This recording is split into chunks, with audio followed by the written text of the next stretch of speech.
The Springboks have just released their team to take on the All Blacks in the first test of rugby's greatest rivalry at Ellis Park. It is a very strong team selected. The big guns are back for the Springboks. Rassie Erasmus with a few, not shock selections, but a few different selections to what we maybe thought was going to happen. But we're going to go over all the team. We're going to go over all the selections. We're going to talk about it. There will be a preview coming out tomorrow, so stay tuned for that one as well. Putting the teams up against each other, talking about my predictions as well. Right after the game, there's going to be a match reaction. As soon as the final whistle goes, I'll film that. And of course, player ratings as well. And a team of the week. So there's going to be a lot of content coming out. So guys, if you do enjoy the content, please don't forget to like and subscribe to help the channel grow. I really do appreciate all the support. Now, I am going to be so unbiased, not a neutral, but I'm going to be so unbiased for these next couple of games against the All Blacks. I am a die-hard Springbok fan, but if you guys have been watching the channel, I've been doing a lot of videos based on the All Blacks as well, going over their players. So I'm going to react to all the teams, all the games, all the player ratings, completely unbiased. And you know what? If someone deserves a high score or a low score, I will make sure they get that. I mean, I have been raised to be a Springbok fan. I'll show you guys. Match worn Springbok jersey. Number 10, Ruan Pienaar's jersey against Wales from 2008. So I've been born and raised a Springbok fan. I mean, I'm a diehard Springbok fan, but that's not going to take away from me being unbiased throughout this series. But let's get right into the team. The All Blacks have selected a really strong team, but the Springboks have responded with a very strong team filled with double world champions, some very good world champions, and potentially future world champions as well. Starting off in the front row, we have Oxenchair back from injury. Very glad to see that. Really one of the biggest selections you could make possible in the world right now. He can change a game just by his ability to scrum, and his ball carrying ability around the park as well is second to none. It is outstanding. Oxenchair in the number 1 jersey. Number 2, and last year's World Player of the Year, Malcolm Marx, looking to kind of make a big impact, get some turnovers, slow down the opposition ball. He is going to be so key for these games. I think in the past seasons, the last few seasons, when he started playing in Japan, he would come into the Springbok season. It would take him a few games to get up to the speed of things. But now, Malcolm Marx and all the Japan-based players actually, they've come into the season now, the international season, and they're looking like some of the best players and some of the best form we've seen them in a very long time. So the Japan-based players, looking like a good move for them right now. So Malcolm Marx, probably one of the most important players throughout the entire series right now. He has a big workload ahead of him on his shoulders. Number 3, now this is where I thought it was going to be a bit different. I thought it was going to be Thomas Tutoy. Volku Low gets a start at number 3. This just shows the intent the Springboks want to play with. They want to physically dominate the All Blacks. They've chosen a massive forward pack. Volku Low is one of the biggest human beings in the world, one of the most powerful human beings in the world, one of the best scrummagers in the world. They are wanting to scrum the lights out of the All Blacks. But this is where it gets a bit difficult, because on the bench, there's a few guys selected. So I thought Thomas Tutoy might be selected with Volkulo on the bench, but we'll get to the bench. But there's actually a few surprises in my opinion, but still very good surprises as well.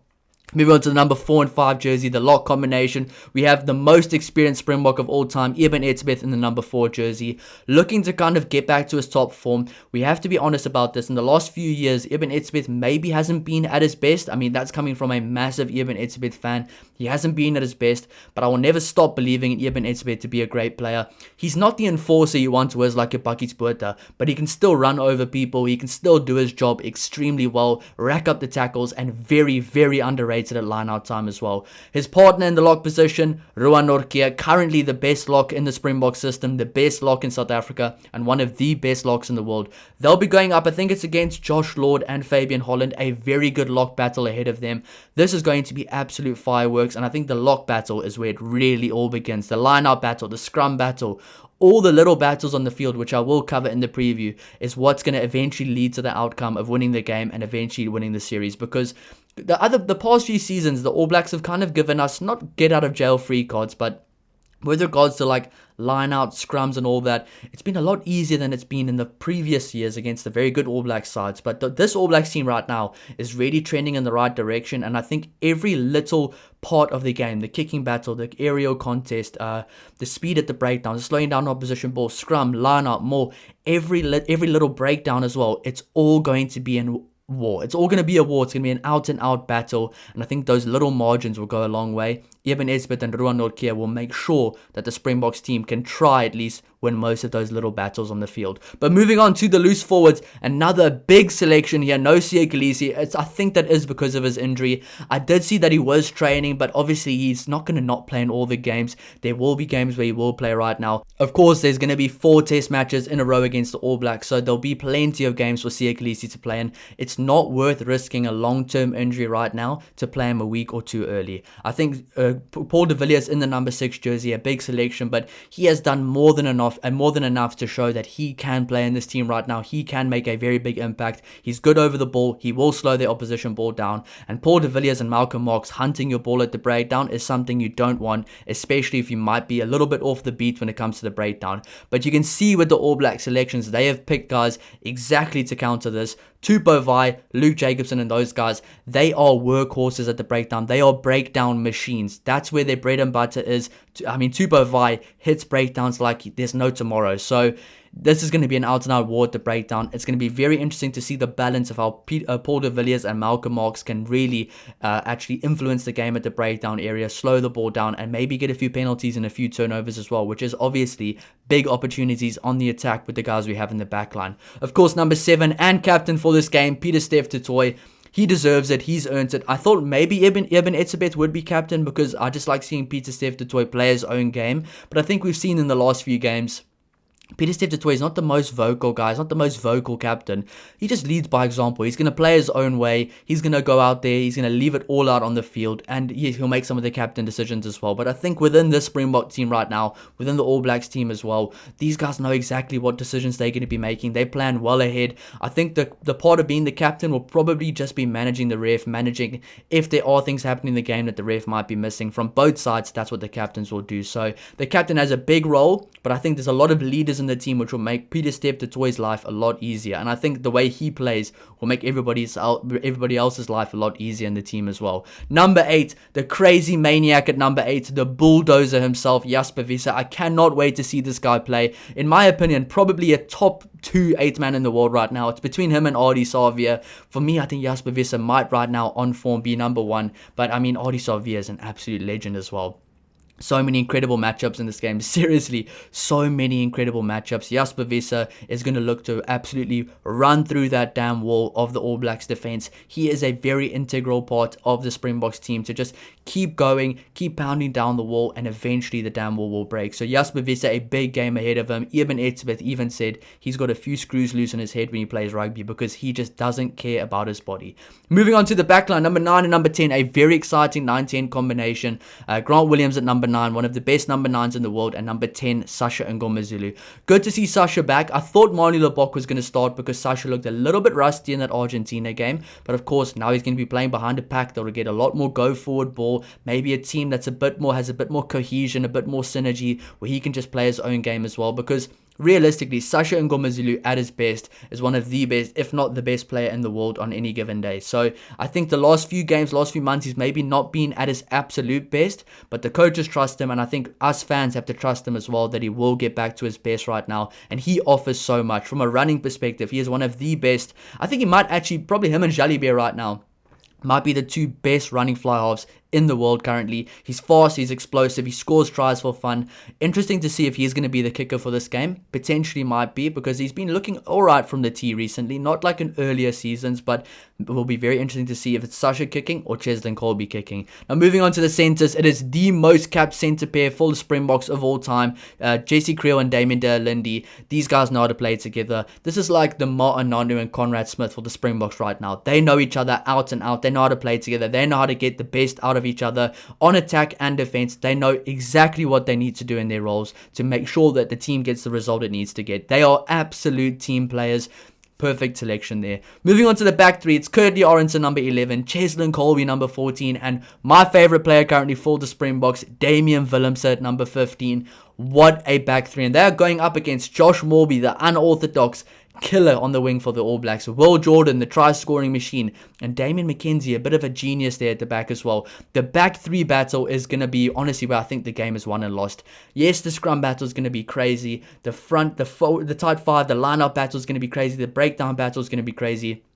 But at the end of the day, it's going to come down to the guys in the backfield. How do they manage things? How do they manage getting out of the red zone? How do they manage when they're being put under pressure with high balls coming at them left, right, and center? So I think there's a lot of factors that play into this game, and the back three battle is going to be one of those very key battles to see who comes out on top in this game. But Damian Willems are currently, in my opinion, the best 15 in the world. Cheslin Colby and Will Jordan going at it to see who is the best number 14 in the world. And Curtly Orenser, a guy that's maybe not spoken about enough, a legend for the Springboks, cuts through teams like a hot knife through butter. Josh Morby on the other side does the same thing as well. So it's going to be very, very interesting there in the back three, in the back line for both teams. Because, of course, you got Dale Lindy and Creel versus Quinn Tupaya and Geordie Barrett. That's going to be out of this world. Cam Roygard and Ruben Love versus Grant Williams and Sasha Ngomazulu. That by itself is going to be wonders as well. Artie Salvier versus Jasper Visser. Tupa Vai versus Peter Steph de Toy. Fabian Holland, who's been brilliant right now. And Josh Lord versus Eben Etzebeth and Ruan Norkia. Asafu Amua on the bench coming on to see if he can actually outmuscle Malcolm Marks. There's so many good battles and so many good storylines in this game. I cannot wait for it. But moving on to our bench, the Springboks bench, the bomb squad, the guys that they really do rely on to get the job done in the final few minutes of the game, the final 30 to 25 minutes of the game. Number 16, Jan-Hendrik Wessels, a guy that I think is perfectly suited to the number 16 jersey. Very good skill set, very good with ball in hand, very mobile, very explosive. I think him and Arges Neyman are the two perfect bomb squad members, the two perfect guys to actually play off the bench for the Springboks. They play a similar style of rugby, they're very skillful. And I think Jan-Hendrik Wessels plays prop, hooker and lock as well, so he can play many positions in the forward pack. So a good utility to have. Number 17, Gerard Steenkamp, a bit of a quiet guy, but he gets on with the job. A very good scrummager as well. I think he lets his game do the talking for him, and I absolutely love that about him. Number 18, Zachary Porton. I thought it was going to be Thomas Atoya Vokolo there. I am extremely happy to see Zachary Porton there. You know what? I thought it's going to be very tough for some of these young guys to break into the mold of the team. Number 18, it seems like that's Zachary Porton's position right now. Very good off the bench, very good ball carrier, very skillful, very explosive, very quick for a front row forward, and getting a lot better at the scrum battle as well. You know, he seems like a very humble guy and a leader as well. Remember, Sasha Ngomazulu, under 20 captain, Paul de Villiers, under 20 captain, Zachary Porton, under 20 captain. So many leaders in this team naturally. Eben Etzebeth, captain the Springboks before. Malcolm Marks, he's one of those key guys in the engine room now, the key leaders in the team. Guys like Peter Steph de Toy, he is the captain right now. Dale Lindy and Jesse Creel, they can all be captains on any given day. Cheslin Colby, there are so many guys that are leaders in this team, and I think that'll take them a very long way coming up with these games going forward, because there's definitely going to be times of hardship throughout the games. It's not going to be smooth sailing. I think us Springboks fans have to realize this is not going to be an easy series. I don't see us winning every single game in this series, and I don't want us to win every single game, because of course I do, but I don't want it in the fact. I want this thing to go down to the wire. I want this to be like proper All Blacks versus Springboks, and I think it's going to be exactly that. It's going to be absolutely awesome. And I think number 19 is the perfect guy to kind of get us excited for the game. Jasper Visser's brother, Kobus Visser. Can you imagine this? I'm going to put the situation in your head. Imagine you have Jasper Visser running full speed at you, absolutely running through you. The next breakdown, the next guy coming around the corner is his brother. Looks like his twin, Kobus Visser, even bigger version of Jasper Visser, coming around the corner at full throttle. Kobus Visser, ever since that one big carry against Scotland, has been a completely different player for the Springboks. He's been an absolute beast. I think he's going to do wonders off the bench, and I'm really glad to see his name there because he deserves it. And it's good to see guys playing on form that are actually getting call-ups because they're looking like the better players currently. So very good selection there from Rassie. Number 20, the hybrid player, the utility player, Andre Esterhuizen, probably the in-form player in the team right now from the club, from the URC club teams. He can play lock, he can play flank, he can play center, he can play them all extremely well. I'm pretty sure he'll either come on as a loose forward at number 8 or number 7 or number 6, or he'll come on at number 12. Either way, that being said, whoever they move around, if he comes on, they'll all be fine. Andre Esterhuizen is going to be a very, very important part of this team.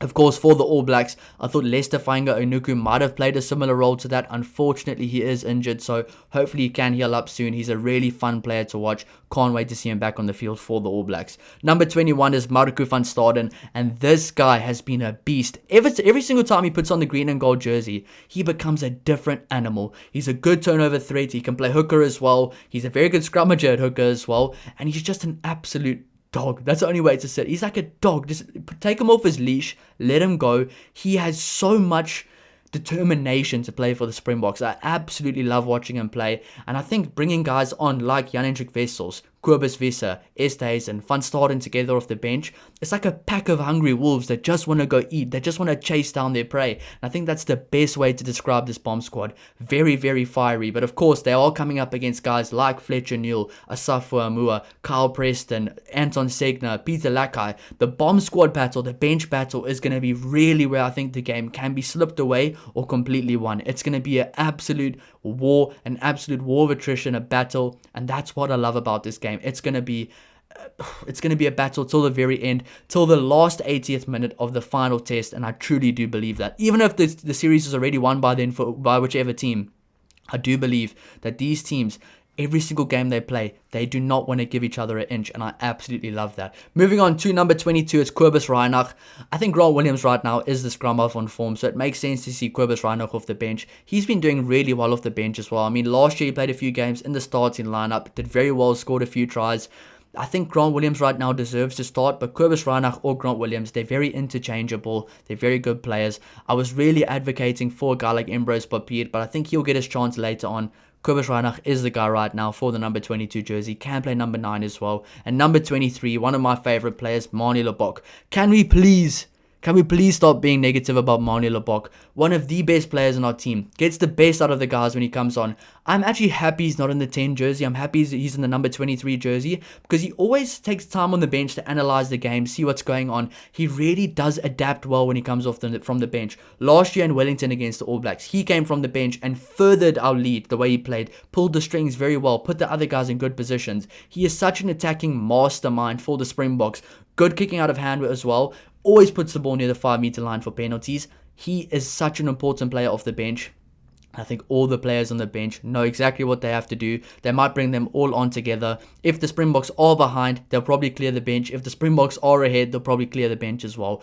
Very good bench for the Springboks. So, in my opinion, very strong team for the Springboks. They are looking like world champs here. Very excited about this team. This is truly number 1 versus number 2 in the world. This is going to be a war for 80 minutes. I will be doing a preview tomorrow, but as you can see, I am so excited for it. I'm so excited to see the haka. Hopefully the crowd is quiet, because I want to hear it. I want to see the whole thing. I want to see the full respect. Can't wait for the anthems. You know what?